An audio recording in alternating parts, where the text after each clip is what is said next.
Nonprofit money is flexible. That's what my new boss smirked as he clicked his pen and signed the transfer order. $500,000. Not his, not ours. Meant for programs, housing, food. Gone with a stroke of his hand. He slid the paper back toward me, daring me to object. "Don't look so tense," he said. "This is how the game is played." I nodded. Mask steady, heart cold. Because in that moment, I knew exactly what game I would play.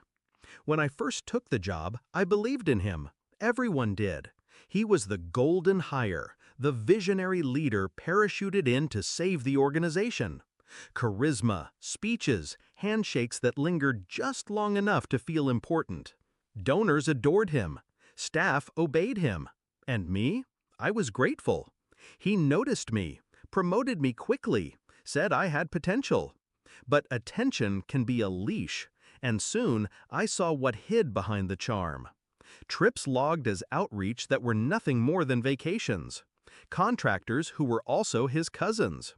Checks written to shell companies that dissolved after cashing. At first, I told myself it was stress, that maybe he was cutting corners, not committing crimes. But lies rot fast. And his grin when he moved that $500K was the smell of decay. I didn't confront him. Confrontation feeds arrogance. Instead, I listened, I watched, I memorized. Late nights, I locked my office door and copied files. Transfer memos, false invoices, even his emails where he bragged to friends. He wasn't just stealing, he was proud of it. He thought I was naive. He mistook silence for loyalty. But silence can be a blade if you sharpen it. The trap had to be perfect. No leaks, no suspicion. He trusted me with the ledger, so I used that trust against him. I created 2 binders, one with his doctored numbers, the one he paraded to donors and board members, the other, the real ledger, untouched with every theft highlighted, every transfer traced back to him. And then the call came. A federal auditor scheduled a surprise review. He swaggered into my office that morning, adjusting his tie like a man untouchable. "You'll have the binder ready, right?" he asked. "Yes," I said, my voice calm. Too calm.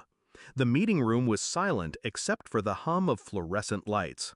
The auditor sat stiff, professional, eyes sharp as glass.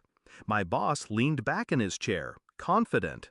I placed the official binder in front of him first. His fingers flipped open to the first page, and I watched it happen. The grin died. His eyes froze. His throat bobbed as he swallowed. Because staring back at him wasn't the polished fiction he'd built, it was the truth. The transfers, the shell companies, the signatures, all in his handwriting, every crime laid bare. He looked at me then. For the first time, his mask cracked. Fear flickered through the cracks.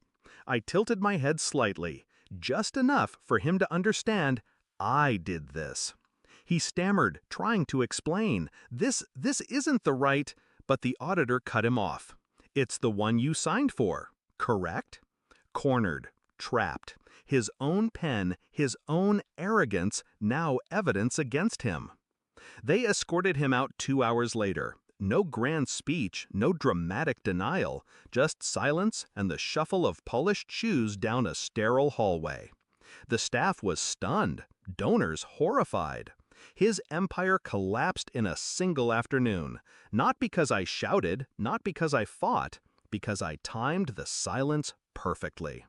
Later, someone asked me why I didn't warn him, why I didn't try to save him. I said nothing. Because how do you explain betrayal like his? He didn't just steal money, he stole hope. He stole food from children, beds from the homeless, medicine from those who needed it most.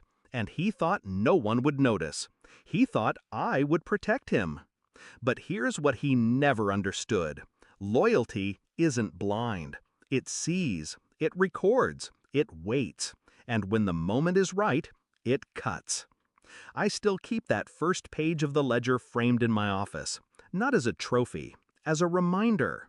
The day his grin melted was the day I learned the sharpest revenge isn't fury, it's precision, and mine was flawless.